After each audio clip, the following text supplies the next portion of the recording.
Paso with Andrew J. Polk.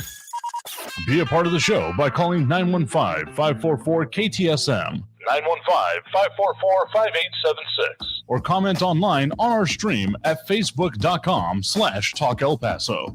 It's 4 p.m. Mountain Time, and that means it's time to talk El Paso with Andrew J. Polk. Thank you all so very much for joining us here for Talk El Paso, airing live on News Radio 690 KTSM. I'm your host, Andrew J. Polk. Thank you for tuning in, however you may be doing so, on air, online, live streaming through the free and reliable iHeartRadio app, or joining us over on the various social pages that we're on these days, including Facebook, YouTube, Twitter, and Twitch. Talk El Paso or Andrew J. Polk on most, if not all of those. So that's one of the ways that you can jump in the conversation, participate, as we are doing this whole thing 2 hours now. Started, of course, that yesterday, but we will be continuing it here for the foreseeable future. Anyway, that's the plan, to have more conversation about the things that affect us here in the borderland. Of course, one of the top of mind, and the one that we kind of willfully ignored as one of our biggest news topics of last year because it's the only thing we would have talked about, is some changes being looked at in town when it comes to, well, the pandemic, the never-ending pandemic, and all the things that come with it, the more probably important aspects of it, to be perfectly honest.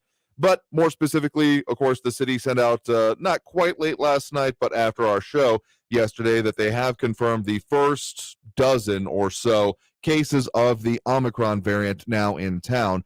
And, I mean, it's a headline thing. It's worth discussing here. But the actual impact of that, I think, is going to be a little bit different than what has come before. We've already had questions that have come up, and we've got some questions out that hopefully get some answers on soon for you about what the reporting is and what's coming in. I mean, case levels had been one of the major things we were looking at, but as has been discussed, the whole difference that's anticipated with Omicron is, what is it actually going to mean in the aggregate?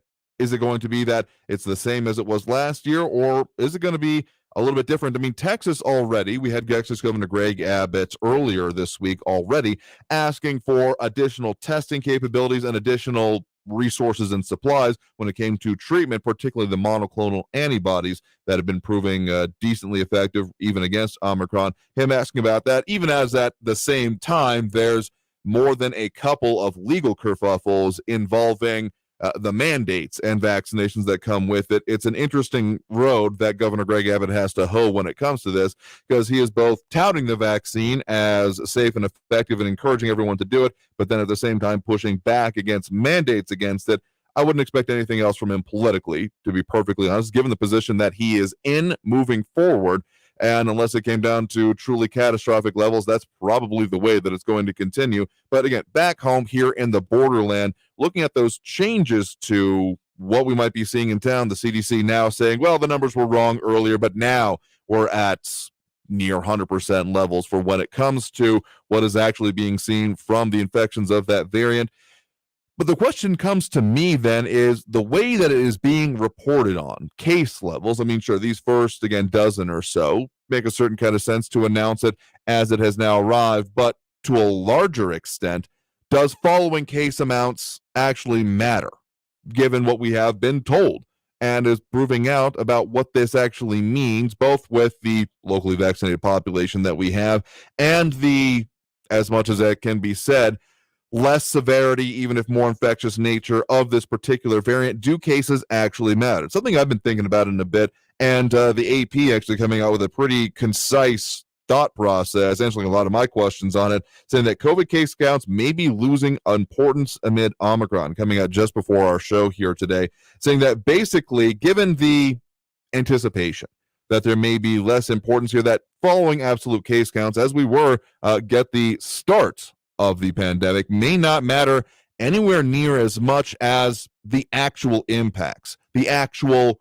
who is getting sick enough to need resources, what is the drain on those resources, essentially coming down to hospitalizations, is being the thing that we really need to watch and then react to. Frankly, that's an argument that could have been made for a while now, but given that we are seeing this change and seeing this movement of it, it does raise the question, what will that mean for our local leaders? It's been, I don't think we've had one technically this year yet, though we're still in the first week here, from the city and the county and one of their joints there meeting together. They have said previously that they have looked at the additional resources, morgues and such, and of course we still do have the numbers coming in related to that.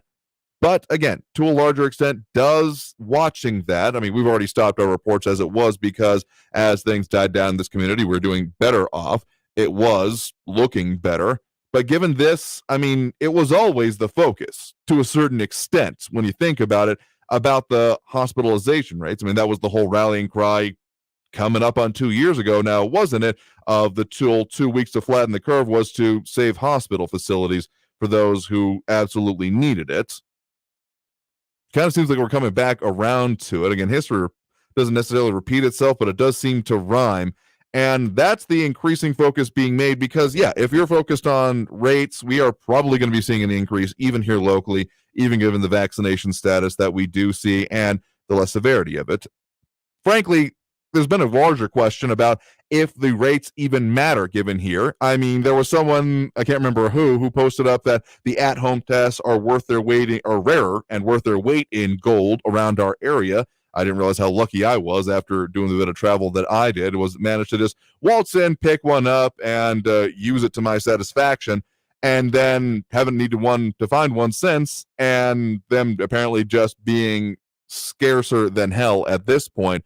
So there's always been a question of, do the rates, are they actually representative of reality? Or is it essentially you're only testing those who have the time, resources, and energy to be able to go out and find them?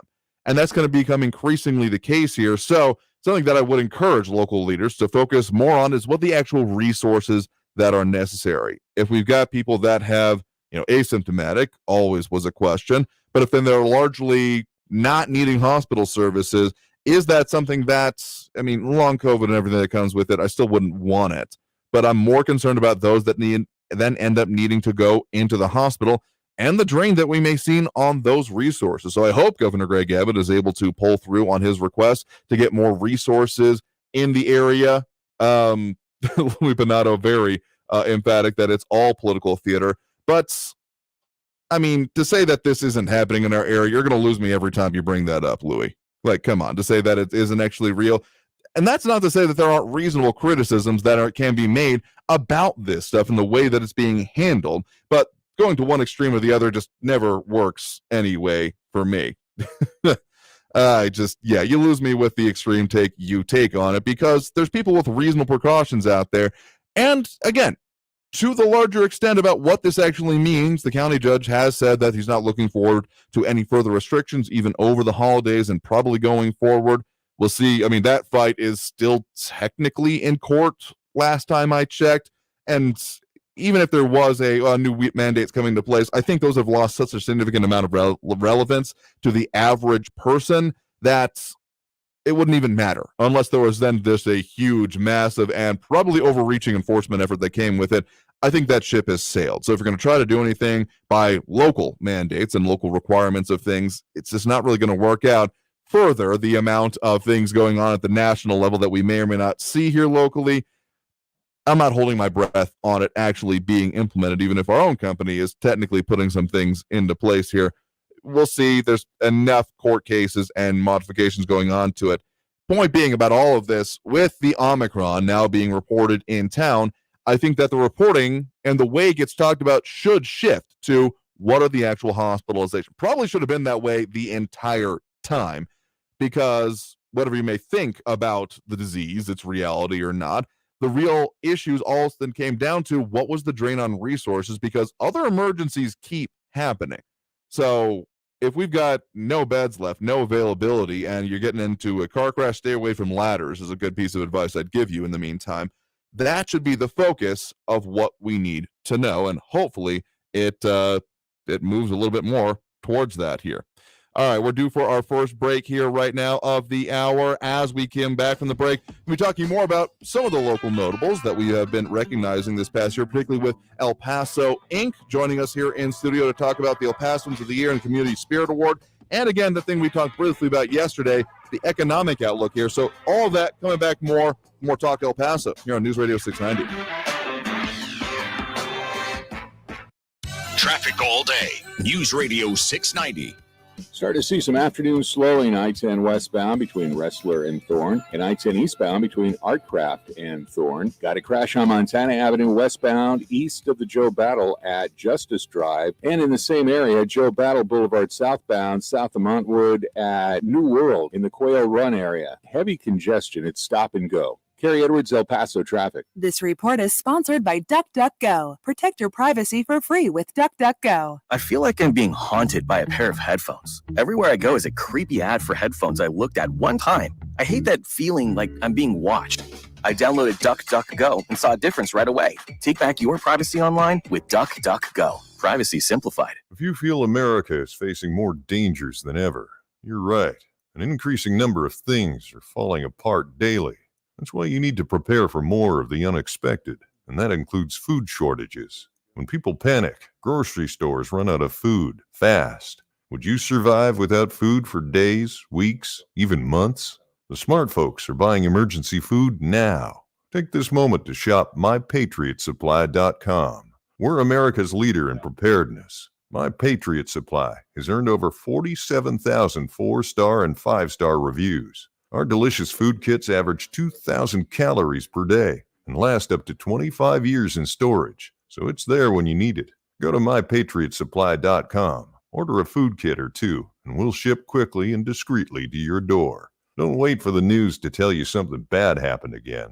Rather, be more self-reliant and prepared. Go to MyPatriotSupply.com. MyPatriotSupply.com.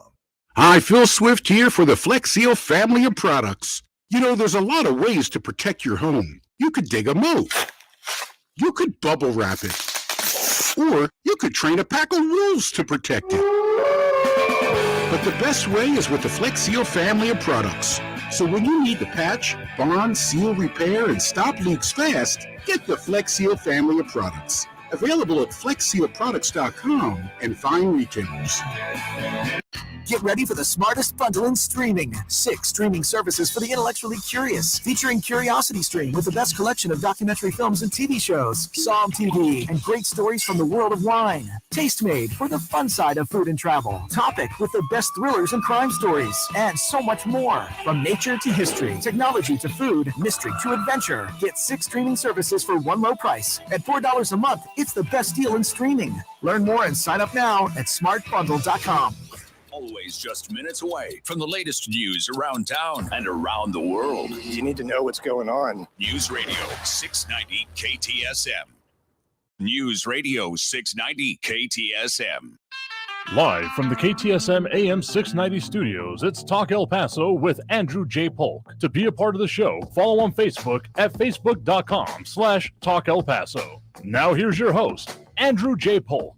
Thank you all so very much for joining us here for Talk El Paso, airing live on News Radio 690 KTSM. I'm your host, Andrew J. Polk. However you may be tuning in, a lot of ways to contribute during the show. We'll open up the phone lines here a little bit later in the hour, as we have been going towards the balance of, as we are changing the format here to 2 hours, 4 to 6 p.m.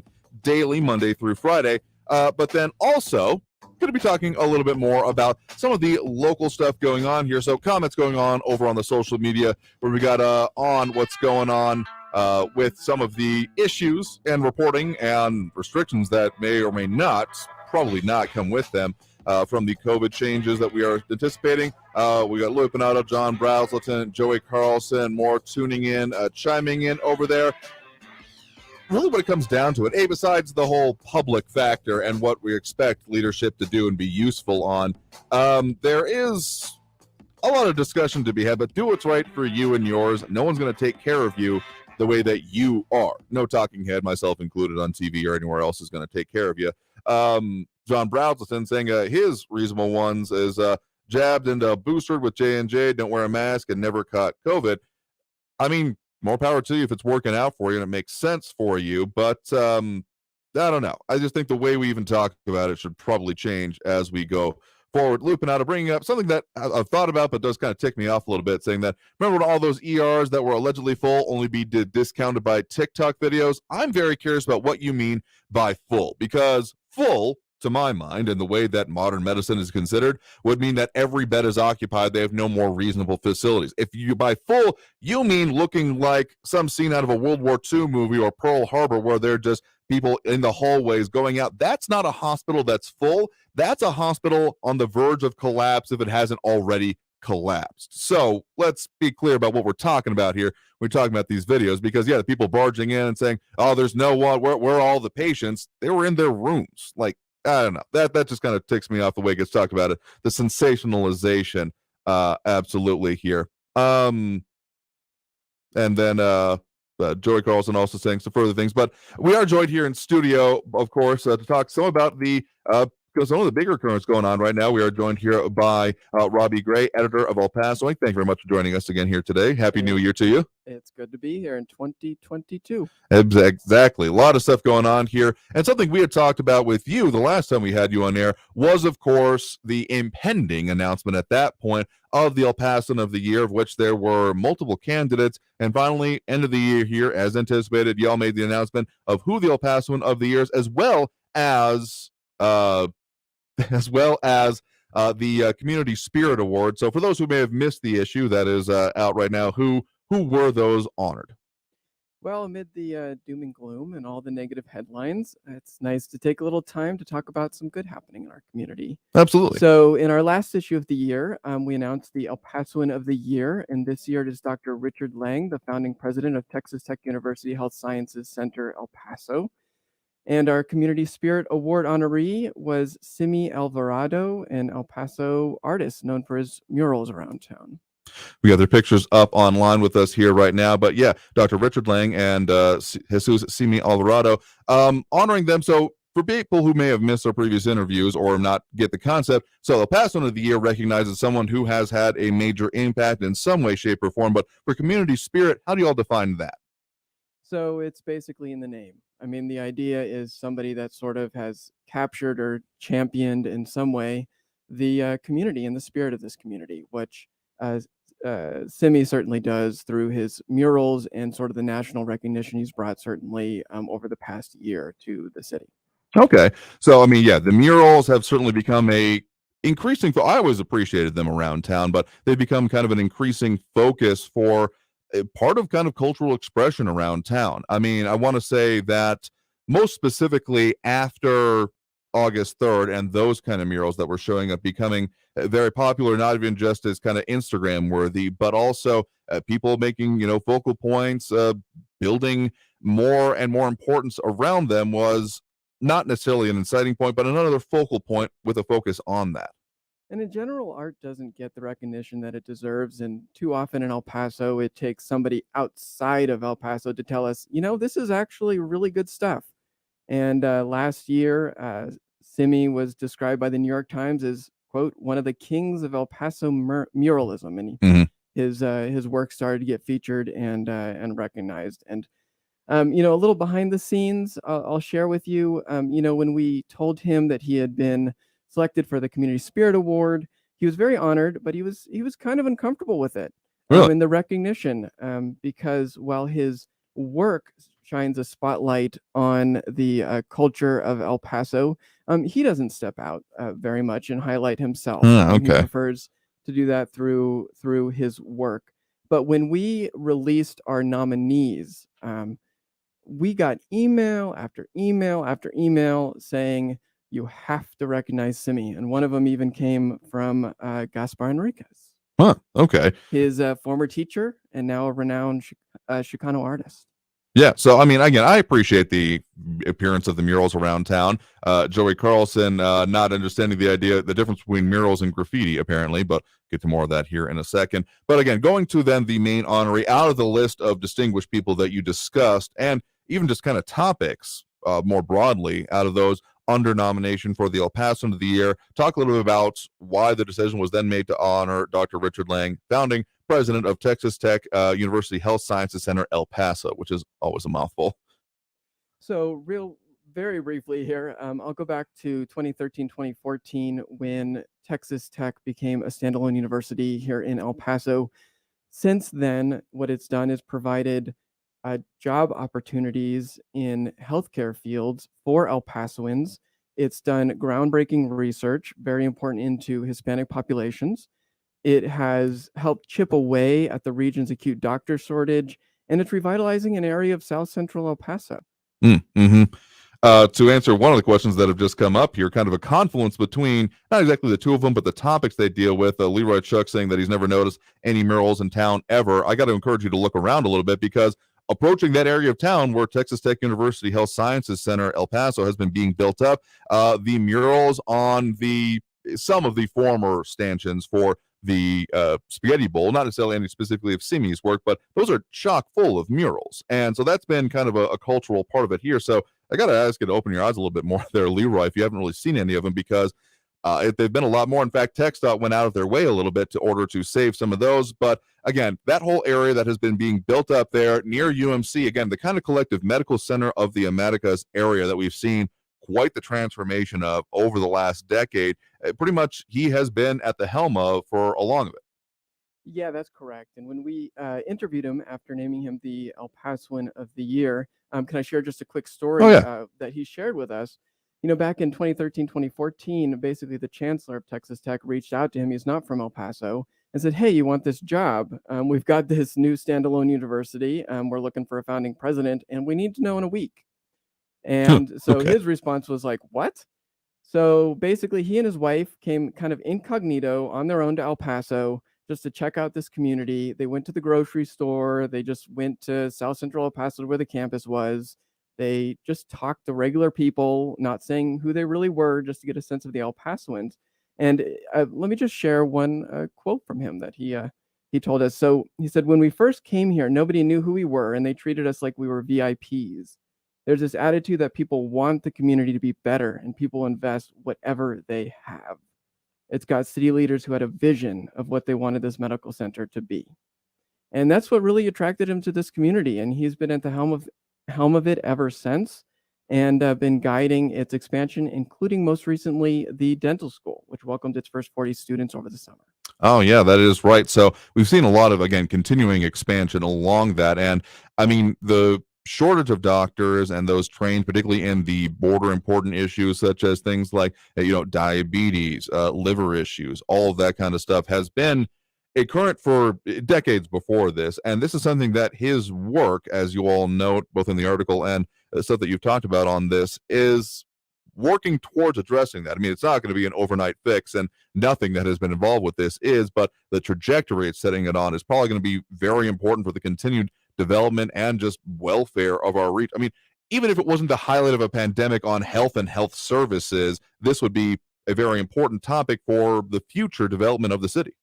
This existed before him, but the medical school here, the nursing school, the dental school have a very unique curriculum. The students are required to learn Spanish.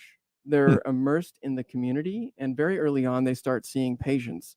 So the idea is to make them adept at interfacing with the culture here in El Paso and elsewhere. That's a very unique part of the curriculum here. I mean, and that actually puts them in decent demand. We've seen it in other kind of industries that people who are trained here, learn the issues here, often then get poached by other places that are wondering about the same kind of issues we focus on here that they are facing in their communities, but may not have the same kind of competency to train on when it comes to either, populations that we see along our sections of the border, those health issues or other things. So it makes a lot of sense here. So that dental school is its own pretty big change coming from it. So I guess, this is a pretty significant topic overall, but when it comes down to the actual then decision to honor this as opposed to all of the other nominees, it's a pretty big topic here. Was there any contention into it, I guess, when it came down to putting the finishing touches on this? Well, there always is. We put a lot of thought into who the El Paso of the Year should be. And after we name our nominees, we go back to the former honorees of El Paso of the Year, as well as the community, to get their input on this. It's not something that we just, come up with out of our heads at El Paso Inc. Mm-hmm.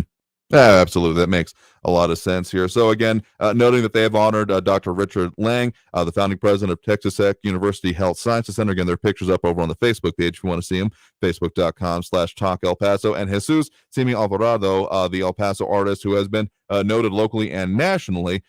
A lot of discussion going on about murals and their merit here, but we might get to that here in a second. Again, joined here in studio by Robby Gray, editor of El Paso Inc. Due for that next break right now. So coming back from the break, we'll get into more about what's going on here, the stories that you all have been working on, as well as that economic forecast or some of the issues coming into this new year. So stay tuned for more Talk El Paso after this break here on News Radio 690 KTSM.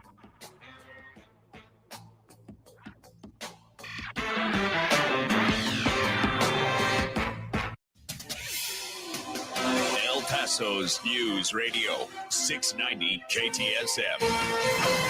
Hello, everyone. This is Robert Olguin with your KFOX 14 news update. A total of 12 cases of the COVID-19 Omicron variant have been confirmed in El Paso. That's according to a news release sent last night by the city of El Paso. This is the first time the variant has been identified in the community. The patients were all between the ages of their 20s to their 70s. They included 6 males and 6 females. 7 were fully vaccinated. None required hospitalization. A Las Cruces man has admitted to killing his mother with a sword. 42-year-old Joshua Hunt pleaded guilty to second-degree murder yesterday in the death of his mother, 56-year-old Lisa Cano. Hunt pleaded guilty when he was scheduled for a second jury trial. He was sentenced to 15 years behind bars. This has been your KFOX 14 News Update. I'm Robert Olguin. News Radio 690. Traffic all day. Heavy stop and go right now on red, both directions from Thorn to Westwind. Joe Battle south at New World, heavy congestion there, even though all the lanes are open. It's just slow. It's slow both sides of the I-10 eastbound at Artcraft down to Thorn and westbound from Wrestler to Thorn. Got a disabled vehicle I-10 westbound at Lee Trevino that's blocking the right shoulder. Carrie Edwards, El Paso traffic. After a few days of unseasonably cold weather, temperatures will start to warm throughout the rest of the week. Expect another cold night across the area as temperatures return to the upper 20s to lower 30s by Wednesday morning. Coming up tonight, we'll talk about a nice warming trend headed our way. Plus, I'm tracking our next cold front and what that means for the upcoming weekend. From the KFOX 14 Severe Weather Center, I'm meteorologist Kira Miner. This report is sponsored by DuckDuckGo. Protect your privacy for free with DuckDuckGo. I bought football tickets for my husband's birthday, and now I'm in a football bubble. All I see online are articles and ads about football. I hate feeling manipulated. I downloaded DuckDuckGo and saw a difference right away. Take back your privacy online with DuckDuckGo. Privacy simplified. Finding great candidates to hire can be like, well, trying to find a needle in a haystack. Sure, you can post your job to some job board, but then all you can do is hope the right person comes along, which is why you should try ZipRecruiter for free at ZipRecruiter.com/radio. ZipRecruiter doesn't depend on candidates finding you. It finds them for you. Its powerful technology identifies people with the right experience and actively invites them to apply to your job. You get qualified candidates fast. So while other companies might deliver a lot of hay, ZipRecruiter finds you what you're looking for. The needle in the haystack. See why 4 out of 5 employers who post a job on ZipRecruiter get a quality candidate within the first day. ZipRecruiter, the smartest way to hire. And right now, you can try ZipRecruiter for free. That's right, free at ZipRecruiter.com/radio. That's ZipRecruiter.com/radio. ZipRecruiter.com/radio. Talk El Paso, airing weekdays at 4 right here on News Radio 690 KTSM, focused on local businesses, local politics, local impacts of the day's news. Brought to you in part by Thrive 915 Food Fest. Join the conversation Monday through Friday at 4, and let's talk El Paso. At Church's, we're doing 10 pieces of our crave-worthy comfort made spicy or classic. That's 10 legs and thighs packed with bold flavor. That's how we do value. So you can do the Church's 10 starting at $10.99 deal. Church's, bringing it down home flavor. Offer valid at participating locations. This report is sponsored by Church's. News Radio 690 KTSM El Paso. Live from the KTSM AM 690 studios, it's Talk El Paso with Andrew J. Polk. To be a part of the show, call 915-544-KTSM or follow on Facebook at facebook.com/Talk El Paso. Now here's your host, Andrew J. Polk. Thank you all so very much for joining us here for Talk El Paso, airing live on News Radio 690 KTSM. Your host, Andrew J. Polk. Thank you for tuning in, however you may be doing so, on air, online, live streaming through the free and reliable iHeartRadio app, or joining us over on the various social pages we're on, where the Skeptic Squad is definitely assembled and the discussion is going apace here. Leroy Chuck, Louis Pinato, John Brazelton, and more tuning in, chiming in. Calvin Williams as well, saying that he thought he was the El Paso of the Year. Nice just to be nominated. Maybe next year, my dude. Don't worry about it. We're talking, of course, here and joined in studio by Robby Gray, editor of El Paso Inc., talking about that subject as well as one of their top stories here coming this year that hits very near and dear to the subject that we go into. So just as a quick note, probably be opening up the phone lines here at the end of this segment, as if you've missed the announcements, we are doing that till 2-hour thing now going forward. So we'll be going from 4 to 6 p.m. today, so plenty of time for calls to come up here. But meantime, Robby, again, thank you for joining us here to talk about some of the big things as we're coming into this new year. Thank you. Of course, marking the El Pasoan of the year is an important one, but one of your top stories from this week is one that it kind of encapsulates a whole lot of stuff that we were approaching at the end of the year, and I was already wanting to focus on this year, so it's useful in a lot of ways of looking at the economic output for the region for this coming year. We have had a whole lot of factors going into it. I mean, COVID and the changes it's bringing with this new variant apparently arriving in town now may have its own specialness. But to a larger extent, there are a lot of currents going on that we'll probably start seeing this year. I mean, it's been a rough couple of years for particularly small businesses, but really businesses of any size, and that's no secret. And we're still seeing a lot of sluggishness to the recovery. And that's some of the guests that you, I say guests, the people that you interviewed for this story, be the right way to put it, is talking about some of the factors they're looking at. So this issue on newsstands now, what were some of the major factors that, again, your people that you all are interviewing were really focused on as we're coming into this new year? Well, look, with the supply chain challenges, with COVID, new variants, all that stuff, nobody can predict what's going to happen in 2022. And if they try to, they're probably just lying or making things up. But what we wanted to get a sense was, what are the trends? What's kind of the general direction, a bit of the gist of where we're going in terms of employment, with housing and construction, with COVID impact to businesses, with economic development, all that sort of stuff. I mean, one thing we can safely say is it won't be a normal year, I think. But the sense we got from the folks we talked to, our reporter just kind of talked to a lot of economists, those kind of people, and I'd sum it up in 2 words: cautious optimism. So as opposed to kind of a symmetrical phrase with the abundance of caution as we saw coming into the advent of the pandemic, as we're, again, hopefully emerging from it. I'm not necessarily going to hold my breath. Cautious optimism as we are hoping to look at a recovery. I mean, the whole idea of a V-shaped recovery went out the window a while back, but I mean, and this was going to have a long tail has been my contention, and that seems to be more or less bearing out. But I mean, the unemployment is... I mean, the pressure on that has been pretty significant already. Again, I can't think of a business that I've been into, any restaurant practically, but yet chains or local focused ones that have not had a "we are hiring" or maybe even a little bit beyond that of "please work for us." Staffing challenges is one of those trends that's going to continue into 2022. I just was flying home from the holidays in Montana back to El Paso and found my flight canceled for that very reason. What folks are saying is they don't expect, well, there's a lot of resistance among local authorities and state authorities to having any sort of lockdowns or restrictions like that. But the highly contagious variant and such and other factors are creating staffing shortages, and that's actually impacting businesses and what they can do to operate. So we're still seeing impacts in that way that are expected to continue into this year.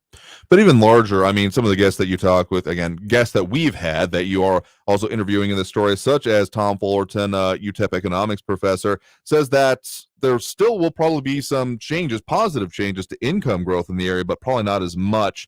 And particularly in employment rates. I mean, he pays, again, cautious optimism is kind of the best way to put it there as well, because some forward movement, but it's not exactly a totally rosy picture at this point.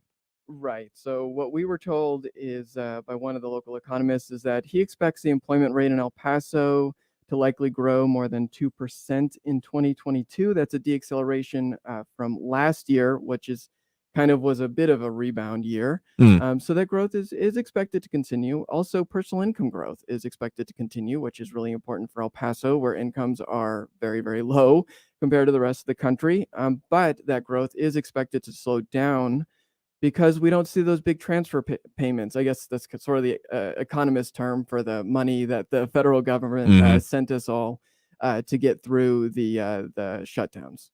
I mean, yeah, that has had its own impact, even if it has continued in certain less visible ways, such as the advent of the child tax credit and other similar kind of payments. That has had its own. And of course, the child tax credit is also coming to an end here. Exactly. So, I mean, it's continued on for a bit, even if we're looking at changes to it. A lot of these end up being political questions that we'll see what the heck happens up to the midterms here. It's going to be an interesting election season as we've got the primaries and then, of course, the midterm elections towards the end of the year, just under a year from now here at this point.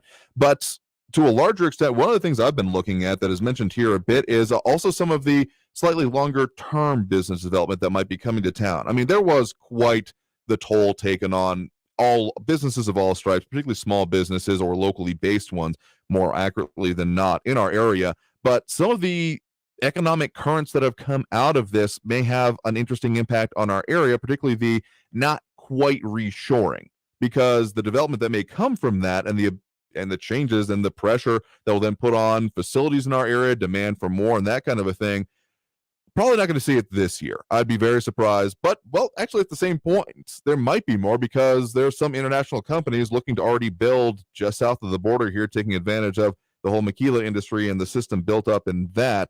Let's just address that a little bit here, right? Yeah, that's correct. So there's a silver lining to the supply chain challenges. More companies, well, maybe not moving to North America or Mexico, are looking to expand their operations there to help shorten the distance to market and help address some of those supply chain challenges. But it's just a funny thing with this pandemic economy that even in that case, there are additional challenges. So when companies here are looking to move to, say, Juarez or open up warehouse space here in El Paso, there's a huge demand right now. But because of those very supply chain challenges, building new warehousing is very difficult. It's much more expensive. It's hard to get the materials. So you're seeing a lot of demand and not as much supply to meet that demand. Which also then goes into pretty accurately the same kind of situation when it comes to local housing. I mean, El Paso has seen explosive growth out towards the east, somewhat to the northwest and the northeast as well. And that has been something else, both in this article and another whole separate one that you all have, focusing on kind of what the outlook is on that. Probably continue as much as is possible practically, but the possibilities given the supply chain issues kind of continuing being this roadblock being run into, along with the staffing shortages. Housing kind of has the double whammy of both really in it. Right. I mean, it continues to be a seller's market. There's a shortage of housing and there's more people that want it than they can build it. Because again, it's hard to get the materials and stuff to, we talked to one real estate agent and this is what she had to say. I've been doing this for 21 years and have not seen a seller's market like this since 06 and 07.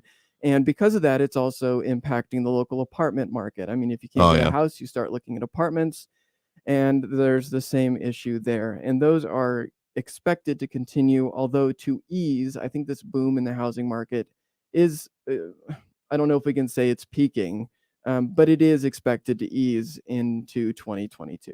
At the very least, it may be, I mean, the demand I expect will stay there, but it might just be kind of running into a brick wall is essentially what happens because of the factors that are in place that are now allowing the market to respond to it as it would in other ways. The market adjusts. So, for instance, the prices of housing has been going up. So that might start to deter people from looking at buying a new house or moving and those sorts of things. And construction may start to catch up. But from the folks we talked to, it is expected to continue into 2022, those challenges, but maybe ease some.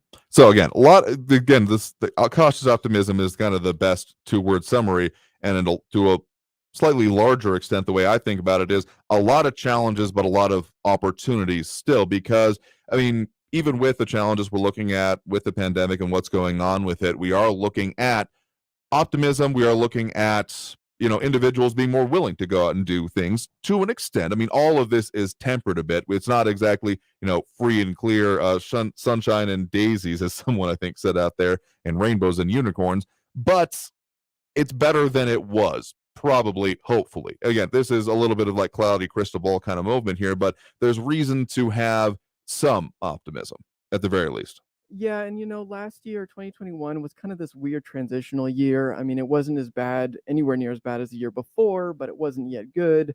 And that's sort of the sense I'm getting for 2022, that sort of slouch back to some sort of normal is going to sort of continue. But I think the big thing is that staffing shortage and the challenge businesses are having adapting to that. I mean, the obvious answer to that is, well, pay more, make the jobs more attractive to pull more into the job market. But for many small businesses, that's just something that they can't necessarily do. It's tricky. I mean, yeah, so it'll be a developing story, one we'll have to keep an eye on. But otherwise, guest right now has been Robby Gray, editor of El Paso Inc. Thank you very much for stopping with us by here to talk about all of the issues going on and what we can at least expect to a certain extent for this coming year. Thank you. Always a pleasure. Oh, definitely. We're talking more about that and a whole lot more. Got to take that next break right now, but coming back from it, we are going to be talking about all the stuff going on here and opening up those phone lines. So that number to call, 915-544-5876, 544-KTSM. Back after this break with more Talk El Paso here on News Radio 690 KTSM.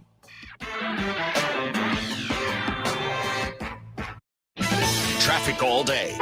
News Radio 690. Seeing heavy traffic for your afternoon commute. Red Road between Windcrest and Thorne. I-10 eastbound between Artcraft and Thorne. It's stop-and-go traffic. I-10 westbound starting at Wrestler. Get about a 5-minute delay. I-10 westbound at Lee Trevino. Stalled vehicle blocking the right shoulder. Stay left to get by. And we got a crash on Alameda between Zaragoza and Yarborough. North Loop could be an alternate. Carrie Edwards, El Paso traffic. This report is sponsored by Mattress Firm. Hurry into Mattress Firm's year-end sale. Get a king bed for a queen price or queen bed for a twin price. And save up to $500 on select mattresses from Sealy, Serta, Sleepy's, and more. Plus, get a free adjustable base with qualifying purchase. Attend the Las Cruces Gun Show this weekend, January 8th and 9th at the Las Cruces Convention Center, 680 East University Ave in Las Cruces. See dealers selling the finest in modern guns, antique guns, custom knives, ammo, Old West collectibles, reloading supplies, and much more. Buy, sell, and trade at the Las Cruces Gun Show this weekend, January 8th and 9th, Las Cruces Convention Center, 680 East University in Las Cruces. Get $2 off. Go to azgunradio.com. Parking is free. iHeartRadio Earth is here with little tips for a healthier planet. It sure feels good to step into a warm car after letting it heat up for a few minutes. However, this practice wastes gas, increases emissions, and pollutes the air. Limit idling your car to no more than 3 minutes to save money at the gas station and improve air quality. Brought to you by iHeartRadio Earth and the National Environmental Education Foundation. To find more tips for smarter, sustainable living or to take action in your own community, go to iHeartRadio.com/Earth. If you're tired of big cable bills and want to cut the cord, you can still get Newsmax TV for free. Millions of Americans like you are watching Newsmax. It's available on all major cable systems or get it free on major streaming platforms. Watch Newsmax on smart TVs like Samsung, LG, Vizio, and more. Find Newsmax on your hub guide or use the TV app. Newsmax also streams free on Roku, Zumo, Pluto, Amazon Fire, TiVo, Apple TV, Chromecast, and more. More than 7 million people have downloaded the free Newsmax app on their smartphones. There's no paywall or subscription, so watch Newsmax anytime, anywhere. Forbes calls Newsmax a news powerhouse. And watch great shows with Mike Huckabee, Greg Kelly, Rob Schmidt, Diamond and Silk, Stinchfield, and a lot more. Find out why America is tuning in to Newsmax TV, the fastest growing cable news channel. It's a source you can trust. Newsmax is real news for real people. It's better breakfast o'clock at Wendy's because it all starts with a better biscuit. Get hot and buttery Wendy's breakfast biscuits made with oven-baked bacon or savory sausage, fresh cracked egg, and cheese. So don't risk your biscuit. Get Wendy's instead. Limited time only at participating U.S. Wendy's. El Paso's News Radio 690 KTSM. Live from the KTSM AM 690 studios, it's Talk El Paso with Andrew J. Polk. To be a part of the show, call 915-544-KTSM or follow on Facebook at facebook.com/Talk El Paso. Now here's your host, Andrew J. Polk. Thank you all so very much for joining us here for Talk El Paso, airing live on News Radio 690 KTSM. I'm your host, Andrew J. Polk. Thank you for tuning in, however you may be doing so, be it on air, online, live streaming through the free and reliable iHeartRadio app, or joining us over on the various social pages, Facebook, YouTube, Twitter, and Twitch. Talk El Paso for most of those, or Andrew J. Polk. Find us, leave your comments, and we got a quite lively comment section going on here right now, including Louis Bonato saying, remember when I, Andrew, wore a mask by his lonesome in the studio? If you do remember that, I would encourage you to get your head checked because that didn't happen. come on. If you're seriously having false memories in your own because of the way you think about these things, good luck. But yeah, I mean, even specifically, the point that was made during whatever the last restrictions were is that being here in, not even just by myself, but in myself in this wing of the building, wasn't going to be wearing one. And also there was that specific provision in the last time the city tried to put out restrictions on it that have now been, I've lost track of what the heck the technical legal status of them is. They are not in effect, or at least in any reasonable capacity, being enforced. So, but there was specific provisions for while doing a live broadcast. So even by that, technically was in line with it, even though that wasn't really my concern at the moment here. So yeah, just saying. Anyway, great comments. We want to join in over the Skeptic Squad and all the issues going on with it. It's a good time. Again, getting to those phone calls right now. We're all opening up those lines. 915-544-5876, 544-KTSM. Right now, we do have Barbara on the west side here with us right now. Barbara, thanks for joining us. Hi, Andrew. Thank you for taking my call. I tuned in late, but I did hear part of Robert's interview, and where he commented that one of the things that they learned when they were talking to these people in El Paso, that El Paso wages are going to go up. But he neglected to state that inflation is surpassing wage increases. So it's like there's no wage increases. We're paying more than what we're going to be earning or what the increase is going to be in 2022. So I just thought I'd call in and throw that in. Remember the inflation number when you say, oh, I've got a raise. Well, yeah, we could go to fill out your car or go to the market or buy clothing. Whatever you do, you're going to be paying more in 2022. So that's all I wanted to mention today. I mean, it is a very valid point. I'll call later in the week. Fair enough. Well, thank you for tuning in, and Happy New Year to you. I mean, it's a very valid point that with all the stuff we're dealing with this, and it's a little bit outside of the scope of their article, so I won't fault them on it because it's about the local changes, but this is, of course, a national specter we're kind of facing with the inflation coming up there, looking at being put at historic levels, and even the Fed saying we should no longer be using the term transitory because it gives, even if it is a technically correct term, the way they use it, it gives the general public the impression that this will be over soon. So that's some of the very important factors that I'm looking at when this gets talked about, that, yeah, this probably going to be ending anytime soon. So, well, thank you very much for the point and the call there. Do appreciate it, and we'll talk with you more here. And again, happy 2022 to you. Thank you. Same to 690. Absolutely appreciate it. All right. So again, more calls on the line here if you want to. 915-544-5876, 544-KTSM. I think we got time to squeeze in one more quick one this hour. Of course, we are going through 6 nowadays, so we'll take more in the coming hour. But I got someone on the line here right now. You're live with Talk El Paso. Who's this? Tony Westside. Happy New Year. Happy New Year to you as well. Tony, what's on your mind? Well, yesterday I didn't get a chance to call, and I got 3 or 4 comments real quick. Okay. Our friend, our beloved friend from the Northeast who's recuperating rather well, forgot to mention that Trump is the one who started those fires in Colorado. But that aside, I wanted to, and Barbara's a fine lady, but Barbara represents what's wrong with the Republican Party. And let me say this with respect, Barbara, I love you. But you see, she and other Republicans keep talking about how, Democrats are doing things that are bad for the economy, inflation, wages, gasoline prices. You guys don't get it. The left doesn't care about that. They don't care about that. You guys can't get it through your head. This is the 3 things they care about. They want to save the earth, even if we go back to candles. They want social justice, even if it means losing our freedoms. And that includes some of the 10 amendments and so forth. And they want income equality, which means they want to tear down the capitalistic system. They don't want any billionaires. They want to discourage people from making so much because our carbon footprint is too big. So if you guys want this year to defeat the Democrats, you have to lay the axe at the root of their 3 idols, and that is income equality, social justice, and saving the earth. If you don't get that through your head, you think you can appeal to them? Same thing with Andrew from the West Side. He's a fine guy, my best friend. but he still thinks you can reason with them about inflation and wages and gas. They don't care about that. And I don't understand why the Democrats, they keep asking me for money. They can't even understand those three basic principles, and they ask me for money. The election is already lost unless you guys wake up and understand who you're dealing with. And then on the local market, please, I'm looking for someone. Max Grossman, if you're listening, we need to organize this year. We need to organize this year and hold these locals.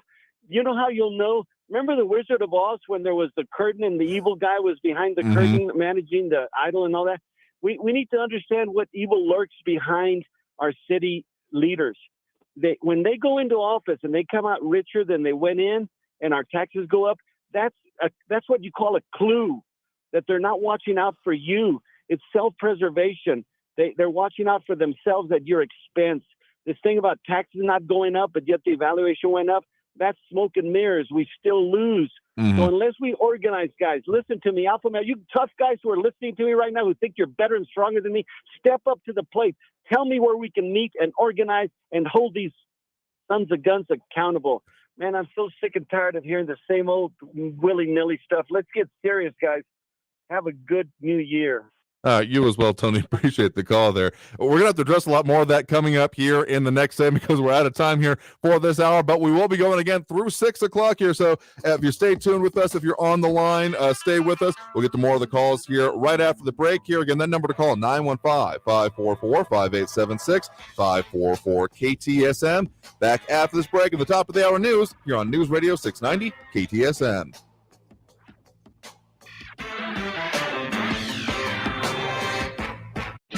Traffic all day. News Radio 690. Seeing heavy traffic for your afternoon commute. Red Road between Windcrest and Thorne. I-10 eastbound between Artcraft and Thorne. It's stop-and-go traffic. I-10 westbound starting at Wrestler. Get about a 5-minute delay. I-10 westbound at Lee Trevino. Stalled vehicle blocking the right shoulder. Stay left to get by. And we got a crash on Alameda between Zaragoza and Yarborough. North Loop could be an alternate. Carrie Edwards, El Paso traffic. Every small business owner's most important New Year's resolution is to attract more customers. Let a radio ad from iHeart Ad Builder reach the customers that will make 2022 a successful year.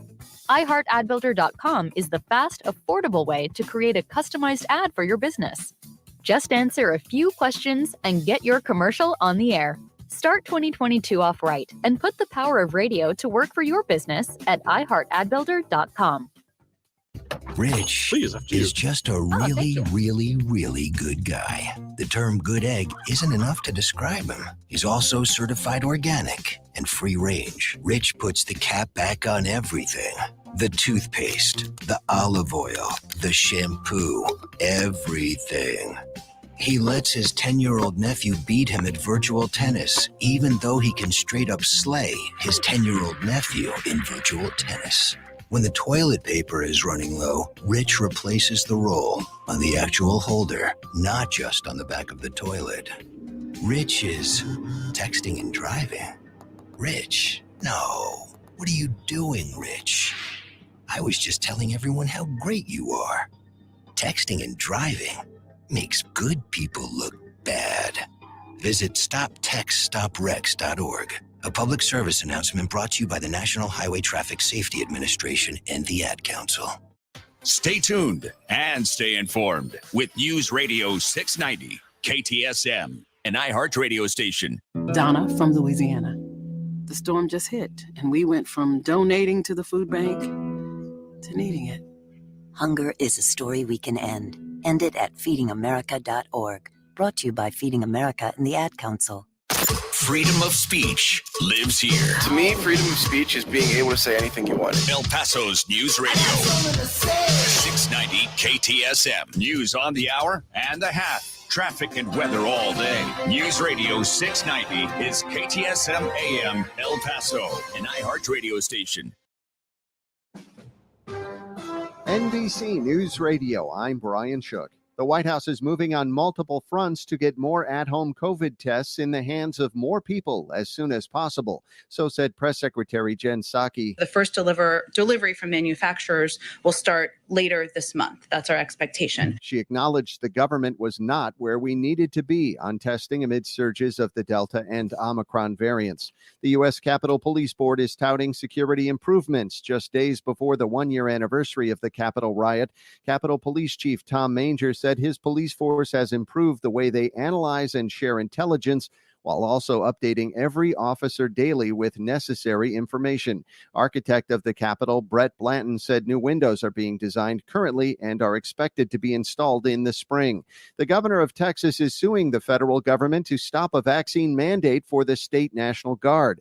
In a letter to the Texas Military Department, Republican Greg Abbott said President Biden is not the Guard's commander-in-chief. He says he's in charge, and under his command, the shot will not be required to serve. Senator Joe Manchin doesn't want to talk about Build Back Better anymore. Lisa Taylor reports. I was very clear on where I stand, and I thought it was time to do that, rather than just continue on and on as we have for 5.5 months. While speaking with reporters, the West Virginia Democrat confirmed he was firm on his refusal to support President Biden's social spending plan.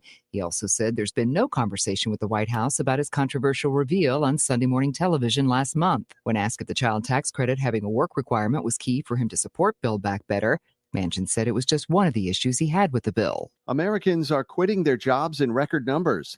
The Labor Department says some 4.5 million people left their jobs in November, which is a new high. You're listening to the latest from NBC News Radio. A number of gang members are off the streets of New York City for their alleged roles in various shootings and murders. Scott Pringle reports. Authorities say 17 members of 3 violent street gangs have been arrested. They're allegedly responsible for 14 shootings and several deaths dating back to 2020. That includes a deadly Sweet 16 after-party shooting in Bed-Stuy. Prosecutors say the 3 gangs were out to do violence against rivals. Most of those arrested are teenagers, and more than half are from Fort Greene, Brooklyn. Police Commissioner Keyshawn Sewell promises more gang takedowns in other boroughs. That the priority of the NYPD in cases like this one presented today is to bring laser focused on the people who drive the majority of violence in this city. A California judge is denying Nebraska Congressman Jeff Fortenberry's request for his case to be dismissed. He's accused of concealing campaign finance information and making false statements to federal authorities. Prosecutors say the Republican allegedly accepted illegal campaign funds from a Nigerian billionaire during a 2016 California campaign event and then lied about it to investigators. Florida is home to the 2 hottest real estate markets in the U.S. Rick Hoschel has the details. According to Zillow, Tampa is the hottest real estate market in the nation, followed by Jacksonville. The survey found 6 of the 10 markets on Zillow's list have added more jobs than new homes over the past 2 years, spurring competition for available houses. Raleigh, North Carolina came in at number 3, followed by San Antonio, Charlotte, Nashville, Atlanta, Phoenix, Orlando, and Austin. A rare eagle recently spotted in southeastern Massachusetts has apparently moved on to the next stop of its New England journey. The Portland Press-Herald reports the stellar sea eagle that was seen near the Taunton River a week before Christmas is likely the same one that caught the attention of birdwatchers in Georgetown, Maine on New Year's Eve. Brian Shook, NBC News Radio. This report is sponsored by DuckDuckGo. Protect your privacy for free with DuckDuckGo. I bought football tickets for my husband's birthday, and now I'm in a football bubble. All I see online are articles and ads about football. I hate feeling manipulated. I downloaded DuckDuckGo and saw a difference right away. Take back your privacy online with DuckDuckGo. Privacy simplified. If your New Year's resolution includes getting into shape, make step 1 downloading the free iHeartRadio app. Whether your goal is balancing mind and body or ramping up the intensity to beast mode, we've got the music to get you moving and keep you motivated with dozens of specially curated workout playlists, from rock pump up to yoga music. Just put your headphones on and tap playlists to get started on reaching your goals. iHeart. Discover music, radio, and podcasts you'll love. iHeartRadio.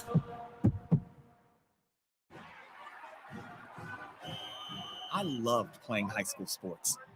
I loved the competition, the camaraderie, the bands, the crowds, all the pageantry, and I wanted to keep playing. But I graduated. No colleges called, and neither did the pros. So, to stay close to the game I loved, I decided to become a high school official. You know, a referee. When I played high school sports, I learned the importance of integrity, good sportsmanship, and respect for the rules. Now, as a high school official, I get to help model these same values to others.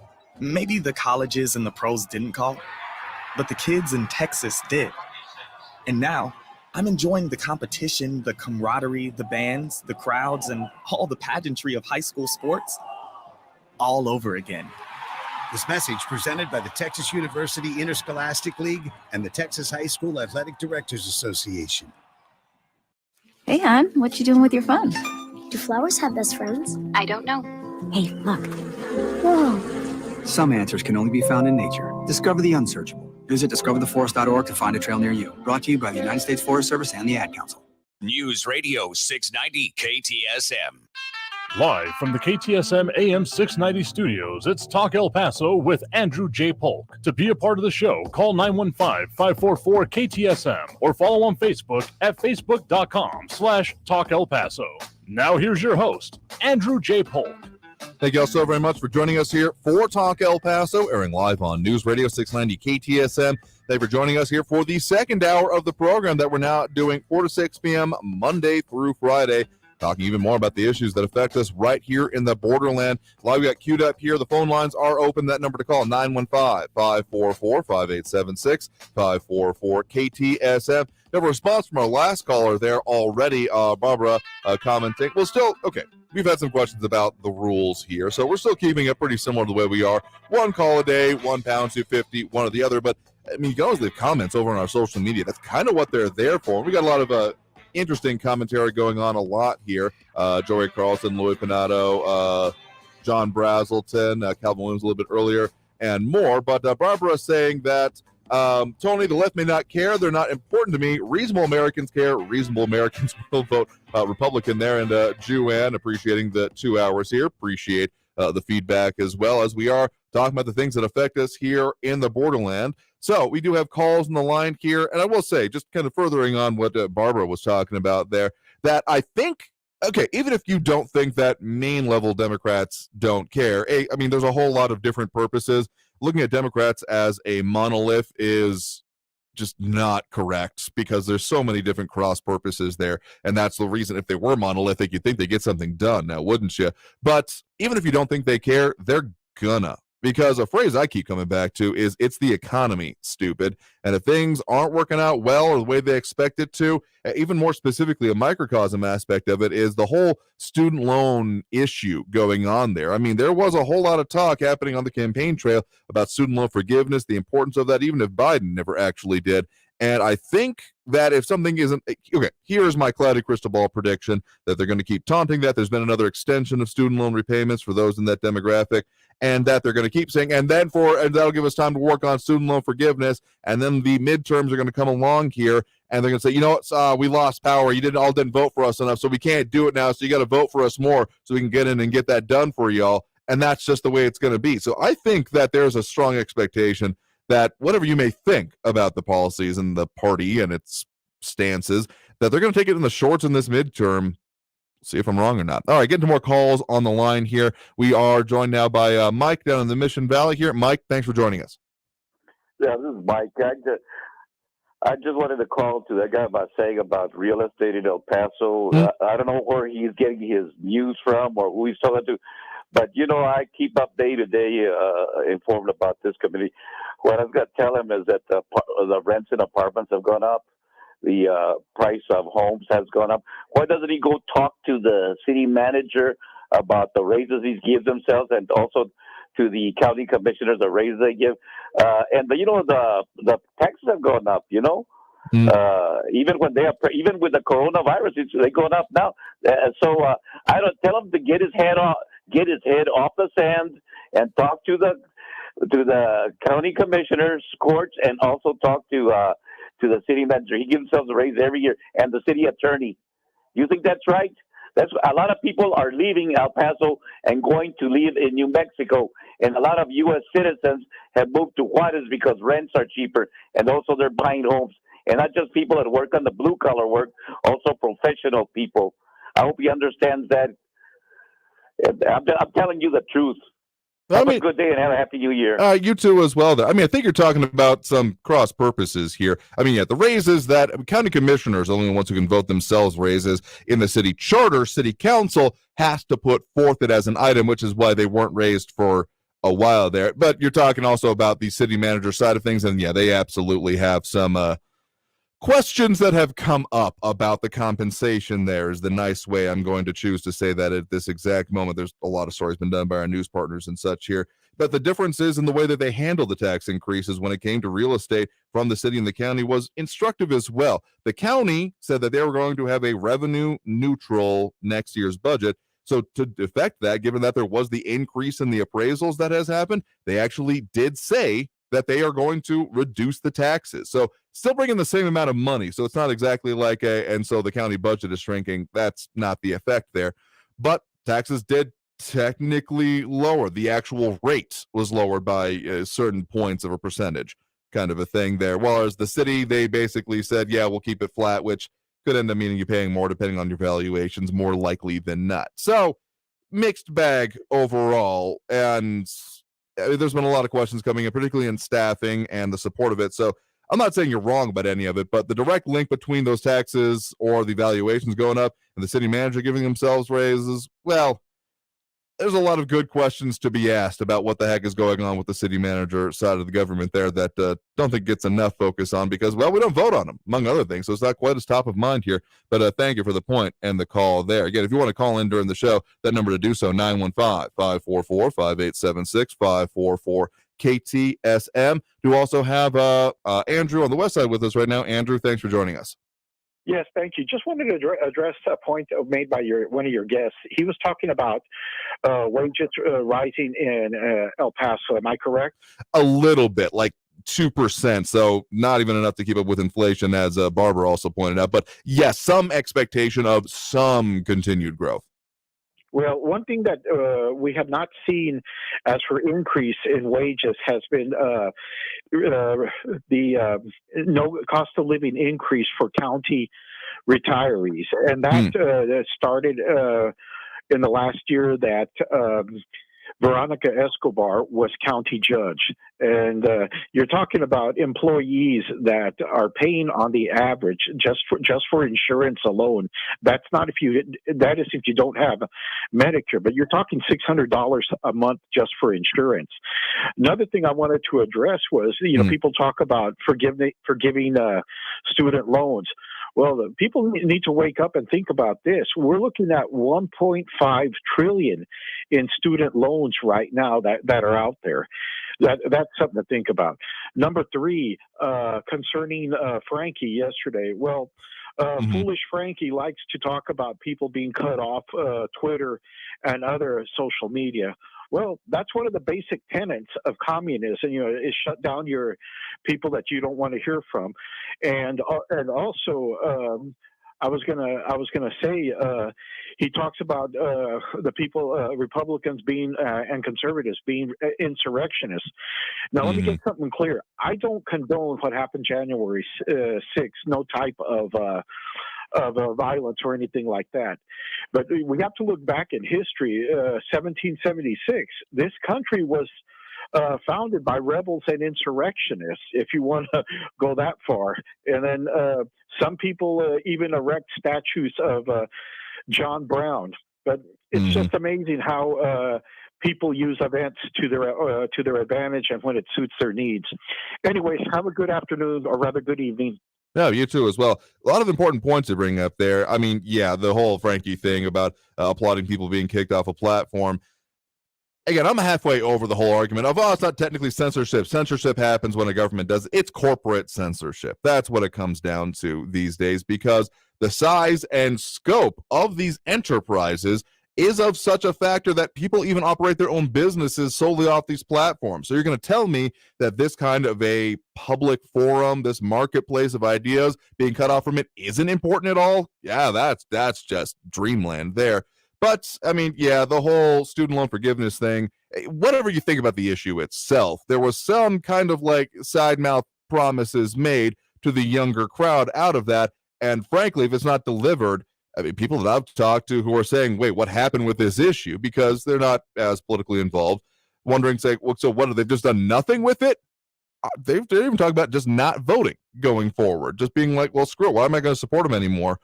So I think that there's some conversation to be had about the potential of that. But of course, the amount of forgiveness and that kind of a thing and the impact on inflation, no issue happens in a vacuum here, but we'll get to more of that here in a bit more. Oh, good comments going on here. Absolutely. So we'll get to more of those here in just a second. Do for that next break, first of the hour here. But coming back from the break, get to more calls in the line. That number to call is 915-544-5876, 544-KTSM. Got some other topics coming up here, including a court case that I was surprised came back up to my notice.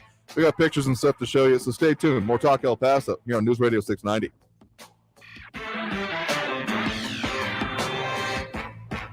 Traffic all day. News Radio 690. Lots of action on the I-10 today, and none of it's good. I-10 westbound at Cotton, an accident is blocking 2 major left lanes. Right now, the backup is to the 54 Patriot. I-10 westbound at Lee Trevino, a disabled vehicle blocking the right shoulder there. And Highway 20 Alameda between Zaragoza and Yarborough. Got a crash there at Prado that is slowing traffic. Carrie Edwards, El Paso traffic. This report is sponsored by DuckDuckGo. Protect your privacy for free with DuckDuckGo. I feel like I'm being haunted by a pair of headphones. Everywhere I go is a creepy ad for headphones I looked at one time. I hate that feeling like I'm being watched. I downloaded DuckDuckGo and saw a difference right away. Take back your privacy online with DuckDuckGo. Privacy simplified. MassMutual knows that your finances can be an uncomfortable conversation. Mark, we should really talk about our money. Yep, we really should. Like we never talk about our savings. No, we never talk about that. Or our assets. Or our debt. Yeah, we really should talk about our debt. We need one of those financial plans. One of those will make a difference. We should talk about it. We really should. Talk to us about financial wellness today. Feel comfortable about tomorrow. MassMutual. Live Mutual. Radio Earth knows small changes can make a big difference. Want to reduce your food waste? Embrace your freezer. From bread to meat and even cheese, most foods can be frozen and cooked later. Plus, a full freezer uses less electricity. Brought to you by iHeartRadio Earth and the National Environmental Education Foundation. To find more tips for smarter, sustainable living or to take action in your own community, go to iHeartRadio.com/Earth. KTSM AM El Paso is News Radio 690, an iHeart radio station. Adopt US Kids presents What to Expect When You're Expecting. A teenager. Learning the lingo. Today I'm going to help parents translate teen slang. Now, when a teen says something is on fleek, it's exactly like saying, that's rad. It simply means that something is awesome or cool. Another one is totes. It's exactly like saying, totally, just shorter. As in, I totes love going to the mall with Becca. Another word you might hear is jelly. Jelly is a shorter, better way to say jealous. As in, Chloe, I am like so jelly of your unicorn phone case. You don't have to speak teen to be a perfect parent. Thousands of teens in foster care will think you're, rad, just the same. To learn more, visit adoptuskids.org. A public service announcement brought to you by the U.S. Department of Health and Human Services, Adopt U.S. Kids, and the Ad Council. City streets or small towns, everyone deserves a clean, green community. We are Keep America Beautiful, the nonprofit working to end littering, improve recycling, and beautify communities. Let's do beautiful things. Visit KAB.org. News Radio 690, KTSM El Paso. Live from the KTSM AM 690 studios, it's Talk El Paso with Andrew J. Polk. To be a part of the show, call 915-544-KTSM or follow on Facebook at facebook.com/Talk El Paso. Now here's your host, Andrew J. Polk. Thank you all so very much for joining us here for Talk El Paso, airing live on News Radio 690 KTSM. Your host, Andrew J. Polk. A lot of ways to participate in the show here, as we are in the coming up on the bottom of the second hour here. Comments over on the social media pages, Facebook, YouTube, Twitter, and Twitch. Also got those phone lines open. That number to call, 915-544-5876, 544-KTSM. Again, thanks to our guests from the first hour, Robby Gray, editor of El Paso Inc., talking about their honoring of the El Pasoan of the Year and the Community Spirit Award, as well as some of those kind of initial short-term for the next year, the right way to put it, predictions on economic movements happening in our region, plus a whole lot more. You can take those calls throughout the second hour here, 915-544-5876, 544-KTSM. A lot of comments over on the socials. Jay Visconti, Joey Carlson, Ju-Ann, and Louis Pinato, and more. It's always a good time there. That's where the Skeptic Squad lives. And yeah, the Thunderdome comments, absolutely.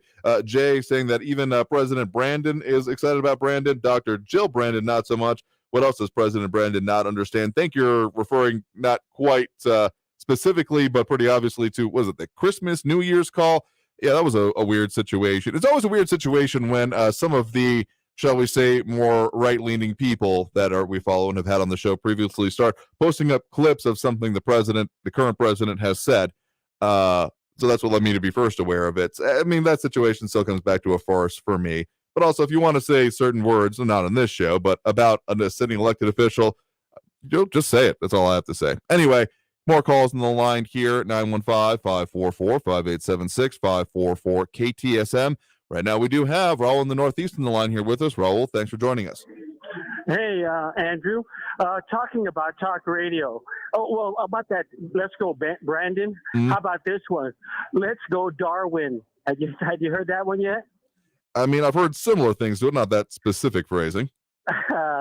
That's great. Let's go, Darwin. You get it? Mm-hmm. Anyway, about talking about talk radio. How about that Sean Hannity? He's getting called by the January 6th Commission. They want to talk to him as a fact witness because he was in communications with Trumpenstein before, during, and after the insurrection. So that should be very, very interesting because he thinks he's very smart and he's got a big mouth. So he's going to run up into a lot of other really smart people with big mouths. It should be very interesting to see what he has to say. I mean, yeah, I guess if that's, I just want to see a full investigation out of it. I mean, the partisanship that comes into a bit of it, I think has stymied some of the process. This, I think, would have been a better kind of thing with an independent commission, kind of like, 9/11 or even Kennedy investigation, though that comes with its own baggage, obviously, here. But, I mean, they talk about these kind of things. Anytime that anyone in media, journalism, etc., starts getting it put forth in public proceedings like this, I get a little bit wary. Because I have known people who have put themselves on the line to cover important issues and have ended up facing threats to it. I've gotten chewed out by a judge at least once involving something that wasn't even something I was a part of, but rather something the station I was a part of at the time was doing there. So anytime it starts getting involved with that, I get a little bit dubious. Yeah, that there's even, I mean, no charges going on here. They're seeking the headline from the Hill here, first one I'm finding here, asked for cooperation. So yeah, not as I was pointed out here, not charges going on here, but yeah. Anyway, I mean, if that's the kind of thing that excites you, you have fun with it, I guess. Here, all right, getting to more calls in the line here. And that number to call 915-544-5876, 544-KTSM. You're live with Talk El Paso. Who's this? This is Marcia Frankie. Oh, I would be normally calling you on pound 250, but I was participating in the local economic well-being of my local beer mill down here in Mesilla. So I have to call real live, which is a kind of, I haven't done that in a long time.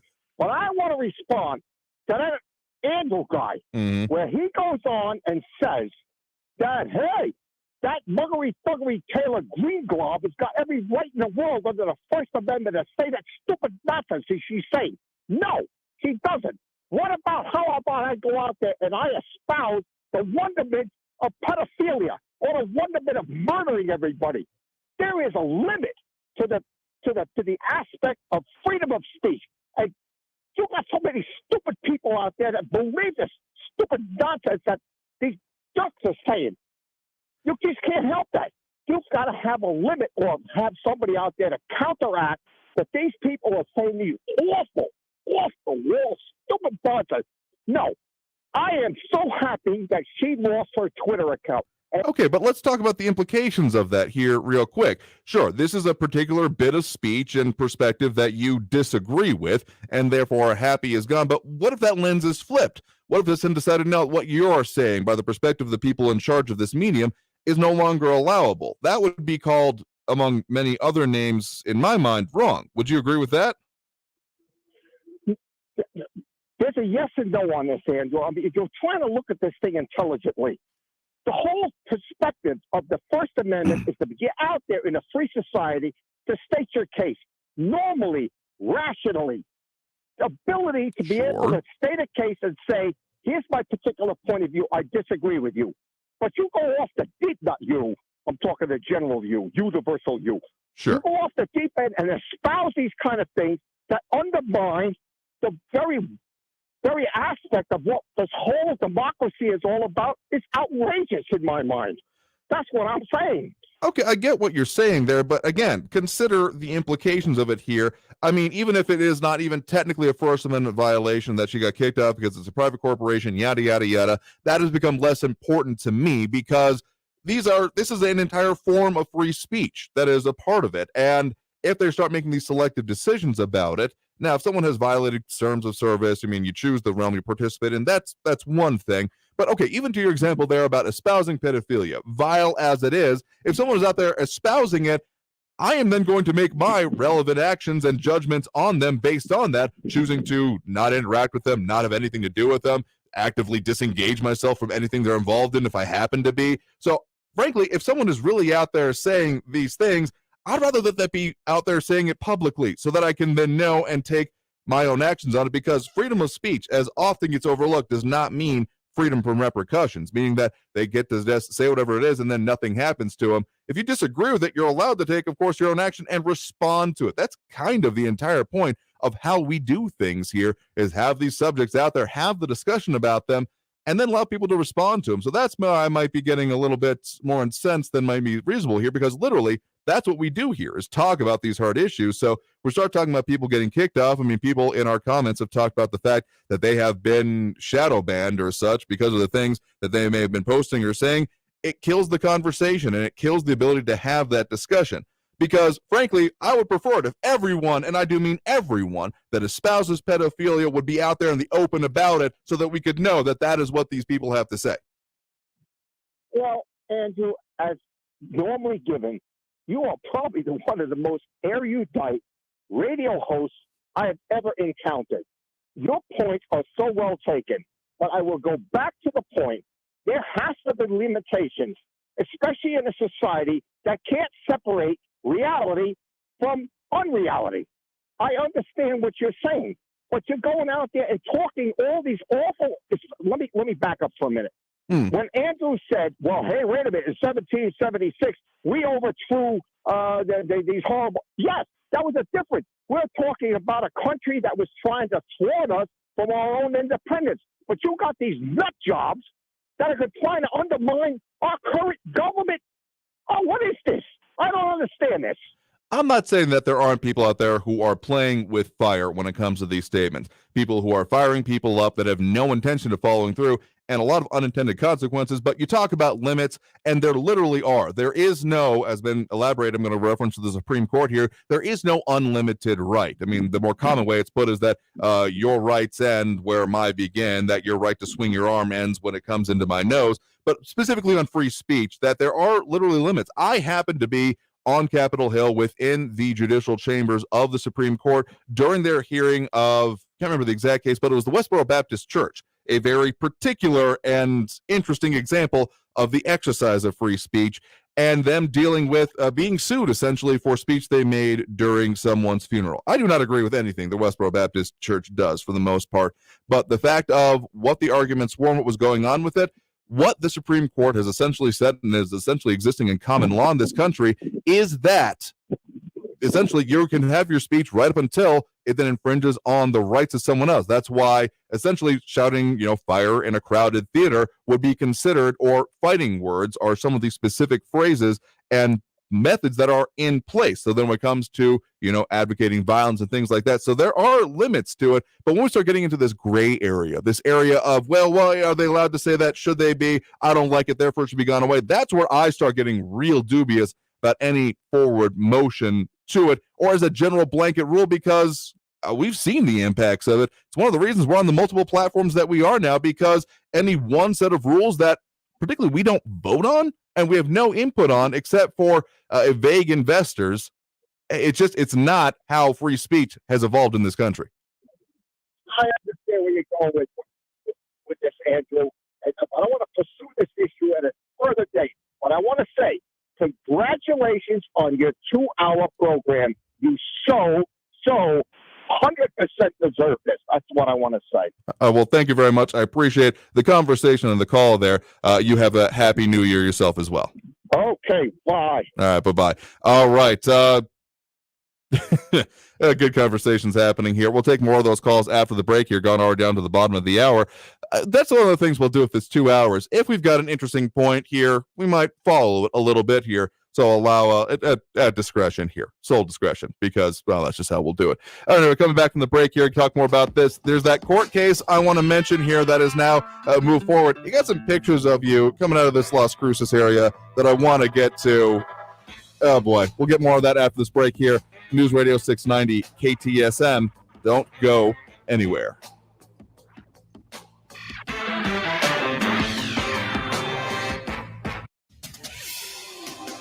El Paso's News Radio 690 KTSM.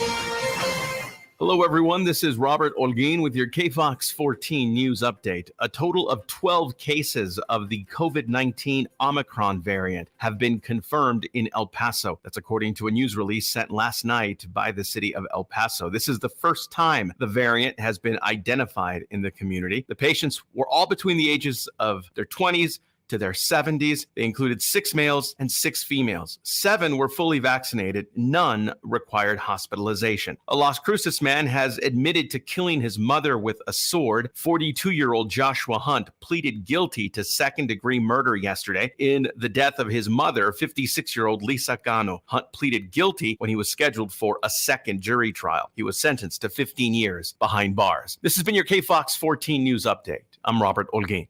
News Radio 690. Traffic all day. Looking at a big backup on the I-10 westbound at Cotton because of a major crash blocking the 2 right lanes. Backup is to the Patriot 54. Sunland Park at Mesa Hills, another accident there. I-10 westbound, the slow and go starts at Wrestler. Highway 20, Alameda, between Zaragoza and Yarborough, a crash there at Prado. And Red Road is slow between Windcrest and Thorn. Carrie Edwards, El Paso traffic. After a few days of unseasonably cold weather, temperatures will start to warm throughout the rest of the week. Expect another cold night across the area as temperatures return to the upper 20s to lower 30s by Wednesday morning. Coming up tonight, we'll talk about a nice warming trend headed our way. Plus, I'm tracking our next cold front and what that means for the upcoming weekend. From the KFOX 14 Severe Weather Center, I'm meteorologist Kira Miner. This report is sponsored by Discover. Real credit card questions require real people. Someone who understands your issues and works to resolve them with you. That's why Discover offers helpful, U.S.-based representatives. Available 24/7. Discover. Exceptionally common sense. Every small business owner's most important New Year's resolution is to attract more customers. Let a radio ad from iHeart Ad Builder reach the customers that will make 2022 a successful year. iHeartAdBuilder.com is the fast, affordable way to create a customized ad for your business. Just answer a few questions and get your commercial on the air. Start 2022 off right and put the power of radio to work for your business at iHeartAdBuilder.com. Attend the Las Cruces Gun Show this weekend, January 8th and 9th at the Las Cruces Convention Center, 680 East University Ave in Las Cruces. See dealers selling the finest in modern guns, antique guns, custom knives, ammo, Old West collectibles, reloading supplies, and much more. Buy, sell, and trade at the Las Cruces Gun Show this weekend, January 8th and 9th, Las Cruces Convention Center, 680 East University in Las Cruces. Get $2 off. Go to azgunradio.com. Parking is free. I bought football tickets for my husband's birthday, and now I'm in a football bubble. All I see online are articles and ads about football. I hate feeling manipulated. I downloaded DuckDuckGo and saw a difference right away. Take back your privacy online with DuckDuckGo. Privacy simplified. This report is sponsored by DuckDuckGo. Protect your privacy for free with DuckDuckGo. Did you just look down at your phone? You did it again, didn't you? You know, you're flying down the road in a 3-ton hunk of steel, and a text takes your eyes off the road for an average of 5 seconds. At 55 miles per hour, that's long enough to travel the length of a football field and cause some serious damage. Turn it off. Trust me, whatever it is, you'll live. Learn more at stoptextstoprex.org. Brought to you by the Ad Council and the National Highway Traffic Safety Administration. El Paso's News Radio 690 KTSM. Live from the KTSM AM 690 studios, it's Talk El Paso with Andrew J. Polk. To be a part of the show, call 915-544-KTSM or follow on Facebook at facebook.com/Talk El Paso. Now here's your host, Andrew J. Polk. Thank you all so very much for joining us here for Talk El Paso, airing live on News Radio 690 KTSM. Your host, Andrew J. Polk. A bunch of stuff we're talking about here today, and got more calls on the line here if you wanted to do so. That number to call, 915-544-5876, 544-KTSM. Before we get to a couple of those more on there, one of the things I wanted to mention here, that story from the update here, it really caught my attention because I remember when that initially was getting reported here of that situation. So if you didn't hear about it, that story during the break here, Joshua Hunt was charged with the second-degree murder of his mother, Lisa Cano, now has pled guilty. The thing that really caught me, I remember this, I was in the newsroom when this happened, came in for a few years back, 6 years ago now, more than 8 years ago? Yeah, it was 2014, actually. And, well, let me just show you the picture here. This is the one that is, we got up on our screen right now, the one that he currently has, otherwise normal-ish looking white guy with a weird-ish neck tattoo. But this is what really caught my eye, is clearly he cleaned up for the trial a little bit. This was his original picture. This from our news partners over at KFOX 14, which if you were ever going to pick someone out of a lineup, I mean, as much as I am, have condolences for the family and I'm very happy that this guy has now been charged and found guilty of murder, this is just such a crazy story because if you were to ever think of a lineup of people and imagine who's going to be the guy to come and kill someone with a sword, it would have absolutely been this guy. The newer pic, the older picture on the left, the newer one on the right, like literally looking like something out of a Viking, like dreadlocks, scraggly beard, just a weird situation. And part of my theory about what goes on in New Mexico to a large extent, I mean, I love the people of New Mexico and Las Cruces specifically, but there is just some weird stuff, particularly more as you get into the periphery of New Mexico. One of the reasons I don't live there, besides the fact that I want to be able to vote in the local elections and such here, but yeah, it's just uncomfortable. And yeah, absolutely the kind of guy you would have expected to murder someone with a sword. Yeah. One of the questions that we actually had come up from listeners recently about what is the definition of fully vaccinated, as also relates to that news update there, got an answer out from the city that they are essentially following what the CDC definition of it is. And here is what they are saying after off of this, that in general, people are considered fully vaccinated, this from the cdc.gov website, 2 weeks after their second dose in a 2-dose series, or 2 weeks after a single dose vaccine such as Johnson & Johnson. So that's still going on the base one. They're not even involving boosters yet. So that is what the city is apparently still operating on when it puts out those topics, those focuses, those stats as we're coming up, even though still have an argument to be made there that the stats as they have been put forth, I mean, you can see it for yourself at epstrong.org. I mean, it's useful. I've always kind of considered them more like a weather report than something that needs to be adhered with exactly, particularly now. I am sure that this does not encapsulate all of the cases that exist out there. I mean, go around town to any of the testing centers or try to, real concrete example, try to ask for an at-home test from anywhere in this region. You'll either get told no or maybe even laughed at because they just don't exist because of the demand out there. Those at-home tests, not particularly in any mechanism, I think, being able to be reported as part of this, but then also the demand out there and the people just saying, well, screw it, I'm not going to wait in that line, I'm not that sick. The whole positive case and active cases moving forward is just not that useful. I think the more important thing that I hope city leadership does look at is going to be what is happening in the hospitals. Because with the Omicron having now the Omicron variant having arrived in town, I mean, the conversation has to change.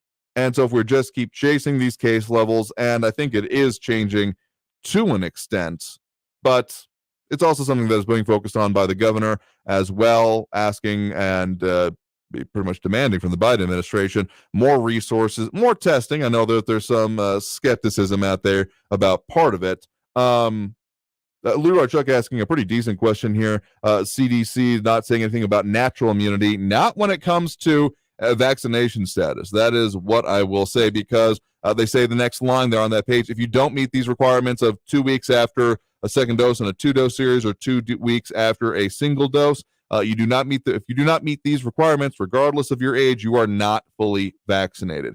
That's what it says. So that is the operating principle for both with the CDC and from what the city is working on. John Brazelton, a little less impressed with local leadership here.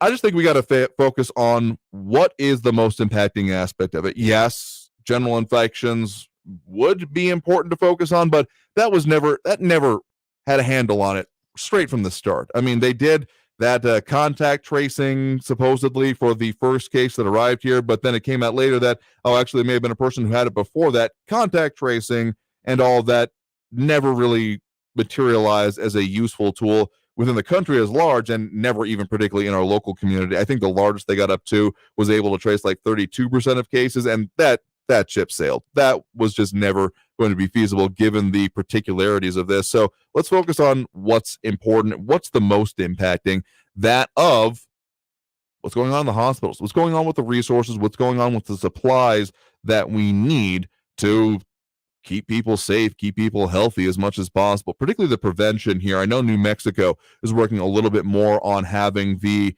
approved pills that have now been getting emergency approval on their own, which could potentially make things even simpler, because as effective and good, I mean, having talked with people, previous variants anyway, that have gotten the monoclonal antibodies, it's been useful, but the setup, it still requires a significant amount of resources to be able to administer. You don't just pop in, get it, and leave. You have to sit there for a while. It's a whole IV thing. Nurse has to administer it. So it takes up its own level of resources, not as much as full illness, of course, or the worst symptoms of it anyway. But I hope that we can keep it up here, and that the things that have been said about Omicron end up showing up true, frankly. Because if we do have it where it is going to be endemic, which definitely seems like the track that we're on, that this is just going to be around, and maybe even more seasonal. I mean, look over the past couple of years, kind of seems that way.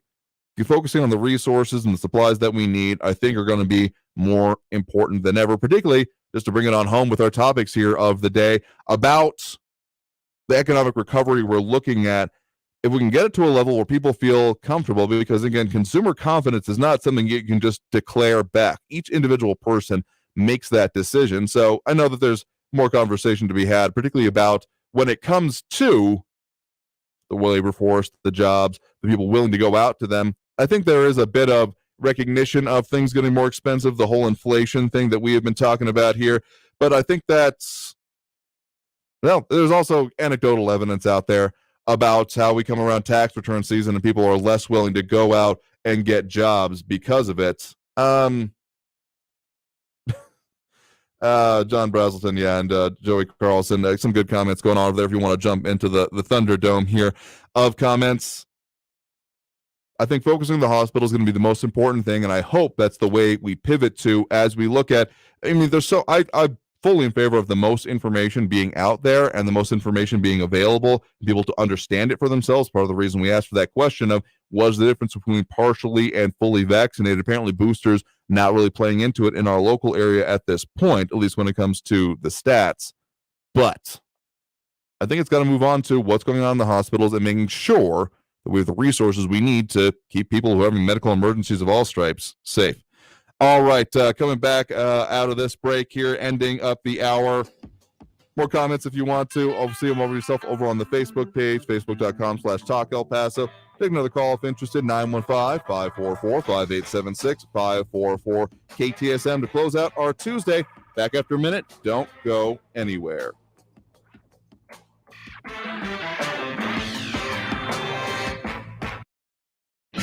Traffic all day. News Radio 690.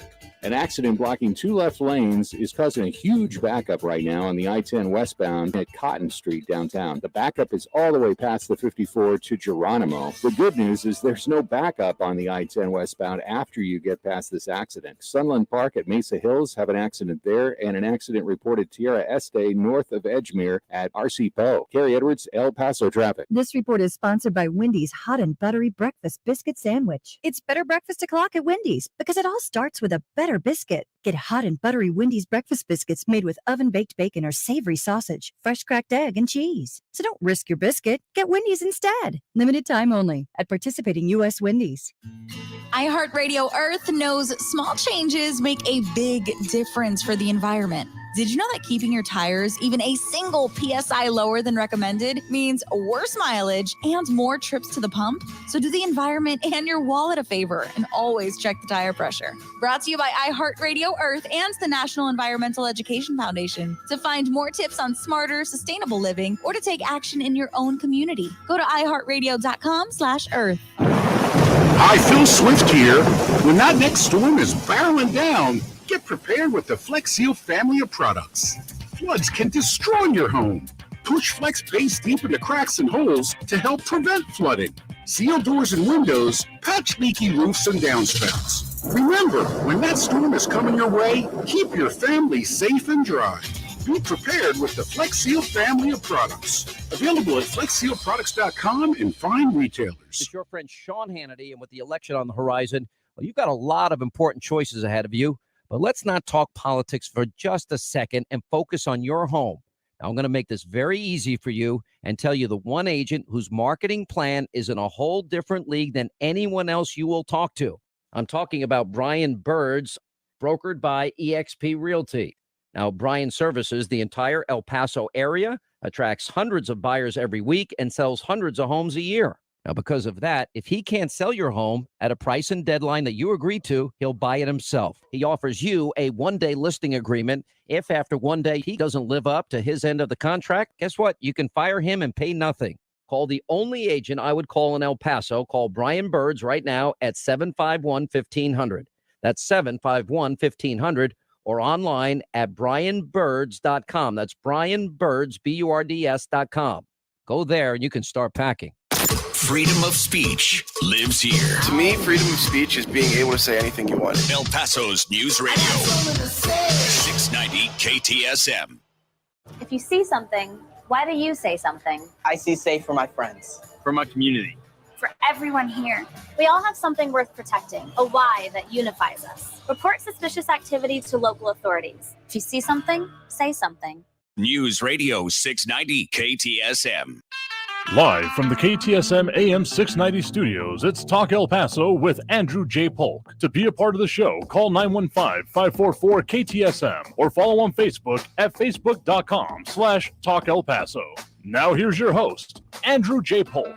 Thank you all so very much for joining us here for Talk El Paso, airing live on News Radio 690 KTSM. Coming up on the end of our second hour here, some of the other topics we're working on here for you this week, of course, do involve some of other programming, actually. We've got a bit of a return of a familiar program to our sister station, 1380. We'll be talking about a little bit more later in the week, so stay tuned for that, particularly on Thursday, as well as some more talk about local businesses in the coming weeks. Hope to focus more on the redistricting, but maybe not much ahead of when the next vote comes. When it comes to city council, yeah, that one's going on there if you've been missing on that. That's just some of the things in the works, on the burners that we got coming up for you. So get into a couple more calls here before the end of the hour, 915-544-5876, 544-KTSM. There, coming from Joey Carlson, that it's not that you can't say anything, it's just he's making some unsubstantiated things here, my dude, saying nursing homes secretly using ivermectin for months is why deaths slowed. If people are secretly using anything, that's a problem for me. But John Brazelton putting it up differently. Lots of sensible people now using hydroxychloroquine and ivermectin and Z-Packs for COVID prevention. Z-Packs don't make a lot of sense because my understanding is that that's antibiotics, unless I'm thinking about a different kind of medication. But, I mean, this is why it's important to have a good relationship and a doctor that you trust because, I mean, there is reasonable uses for all of these medicines in the right ways. And just talk with your doctor. That's what it comes down to for me. I have a pretty good relationship with mine and dealing with the issues I need to. So if your doctor isn't doing what you want, find a new one. That's what it comes down to for me. Anyway, get to a couple more calls here. We do have Ben on the east side here right now. Ben, thanks for joining us. Yeah, you just talked about one thing that I was might have going to be talking about later on, but azithromycin, you said it was antibacterial, and you're right. And why would we use it for a virus? Mm-hmm. Well, the reason why is because they are showing that in day 5, 6, 7, 8, with the Delta virus especially, you have kind of a rebound of symptoms, coughing and stuff of that sort.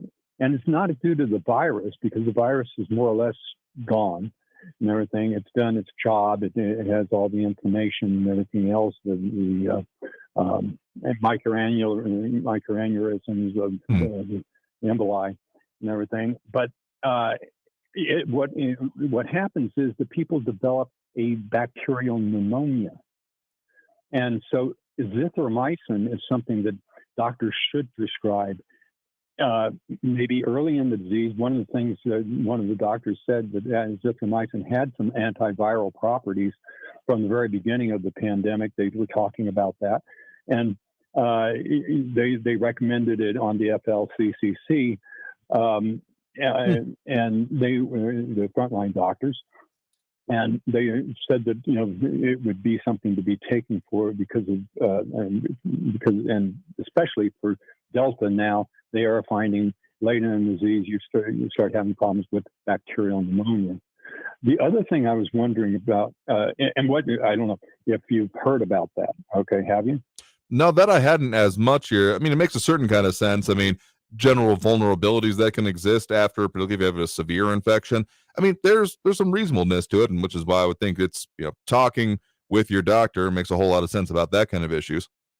Yeah, and the monoclonal antibodies is what I really call about. Okay. We're talking about that, and the monoclonal antibodies, they are something that work, and we're a democratic city. We have a Democratic congresswoman. Mm-hmm. Why isn't that Democratic congresswoman doing anything for her city to get, and the county to get monoclonals? I mean, New York is getting them. A lot of Democratic states are getting them and everything. We're in Texas now. We're not. We've been said that we can't get them, but we've got a Democratic congresswoman. Where is she? Where is our voice from her? Veronica Escobar. I think that's a reasonable question to ask. My initial thought would be that the Biden administration having said basically, well, it's going to come down to the individual states there. I mean, Abbott is also doing the same thing, but that doesn't mean that there could be exclusion of other efforts, is what I do think about that. So maybe we'd like to see more. Absolutely. Yeah, Veronica Escobar is missing in action. Okay, I want people to remember that when they come to vote. We've got to get rid of her. She's useless. I mean, we've got a Democratic Congress, and she has absolutely no pull, nothing. She doesn't do anything for us. I wouldn't necessarily say that. She's in pretty cozy, at least even when she was just campaigning, with current congressional leadership. But whether that's effective or not, another conversation, I will grant you. Interesting points there. Well, thank you. Say that she does have, what has she done for our city besides, keeping Fort Bliss in our area? But I don't think, I don't think she had a whole lot to do with that. And she's talking about open borders. Bringing in all these illegals or undocumented workers and everything. What has Veronica Escobar done for El Paso, Texas? I mean, that's almost a whole nother show here, but thank you for the points and the calls there. I'm sure we'll get to that here in future ones, because there's a lot more to go to, even with our 2 hours here. So thank you for the points and the call there. I think we got one more quick one we can get on the line here. We do have Jerry in the Northwest here with us right now. Jerry, thanks for joining us. Well, thank you, Andrew, for taking my call.